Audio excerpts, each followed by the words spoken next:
Bismillahirrahmanirrahim. Sallallahu ala Habibi Muhammadin wa alihi wa sallam. First of all, let me tell you the best tips and tricks for understanding something.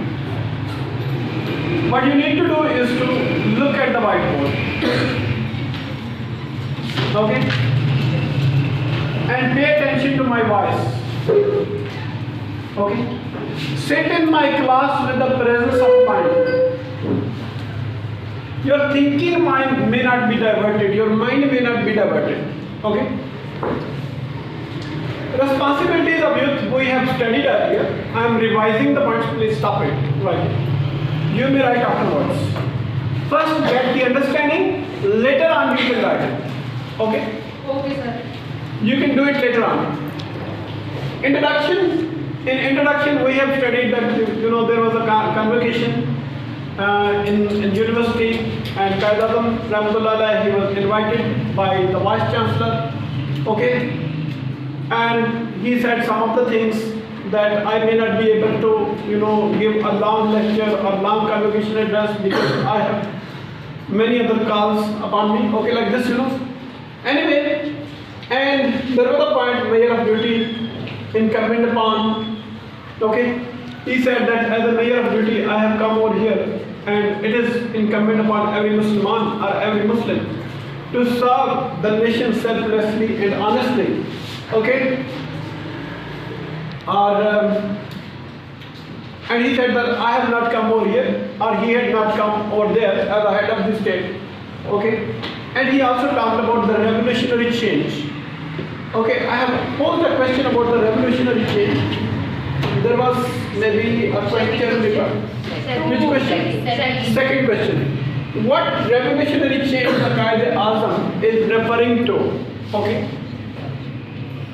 The Qaid Azam is referring to a revolutionary change. It means that he is talking about the creation of Pakistan. Okay. It was a revolutionary change. It was a big upheaval because there were millions of people who sacrificed their lives, their honor, their wealth, each and everything for the creation of Pakistan, for the establishment of Pakistan. And within a short period of time, Pakistan came into existence. But there were trials and tribulations. There were, you can say, impediments. There were hurdles in the creation of Pakistan, and they faced them. Okay? That's why Qaid said that it was a revolutionary change. Okay? The next one is another one. He is talking about the shackles of slavery. Definitely, he is talking about that. Our predecessors, our forefathers, they faced the shackles. They have suffered. They were having the shackles of slavery. Okay? And they were shackled in slavery rather. Okay? They were slave to some other government. Okay? And he has also given us the meaning of freedom. And I have also asked a question about the meaning of freedom. What is incumbent upon every Muslim? It's a third question. What are the meanings of freedom according to Qaid? Okay? And in this, regard, Qaid says that freedom does not mean a license. A license to be working at your own free will. Okay? Freedom means to shoulder the responsibility. Freedom means to fulfill the rights of others. And freedom also means to work honestly and selflessly. Okay? And freedom also means to avoid corruption from the country. Okay? That's what the meaning of freedom are. Freedom also means to be working with a constructive spirit. Okay? That's what you will have to use some words from yourself to make an answer. Okay? Then there was first question: what is incumbent upon every Muslim or Muslim according to Qaid? And I have briefed earlier, I have explained earlier that Qaid says that it is incumbent upon every Muslim to serve his nation selflessly and honestly. when you are assigned a job, or when I am assigned a job, I should work without being selfish, and I should work honestly without wasting a single minute during the job hours. That's what Qaid says, that it is incumbent upon every Muslim to work selflessly without being selfish, and he need to work honestly. Okay, that may be the answer. You may write it in your own words. I have given you orally some of the tips and tricks. Okay. And then there is another question: with which spirit should we work and why? Okay. And Qaid has mentioned in his address a constructive spirit, not a militant spirit. Okay. He said, now as we have achieved Pakistan, and now we are in the government, and now we should work with a constructive spirit instead of a militant spirit, because working with a constructive spirit is quite difficult and it's a hard task. But working with a militant spirit is quite easy. Going to jail is quite easy. Just you may say, you may fight with somebody and you will be easily go to jail. So it's not difficult, okay? But he said that he had been working, he and his nation had been working with the militant spirit during the days of freedom. When we were to attain the freedom, we had been working with the militant spirit, but it was quite easy. Okay? And he said that we have passed an easy time. Right now, constructing a country is a difficult one. Okay? Construction is difficult, creation is difficult. Okay? So, he said that we have to work with a constructive spirit, as we have to construct Pakistan, we have to make Pakistan, we have to develop Pakistan. Okay? That's all. He says. And next one is, what did the Qaid say about enemy? And he also talked about the enemy. In the beginning, our enemy tried to, you can say, he tried to prevent the establishment of Pakistan. Our enemy tried to, you can say, stop the establishment of Pakistan. Okay? And later, when they were thwarted, when they became failed in preventing the establishment of Pakistan, they turned their attention towards destroying it, and what else? Weakening it. Okay? Their attention turned towards weakening and destroying Pakistan.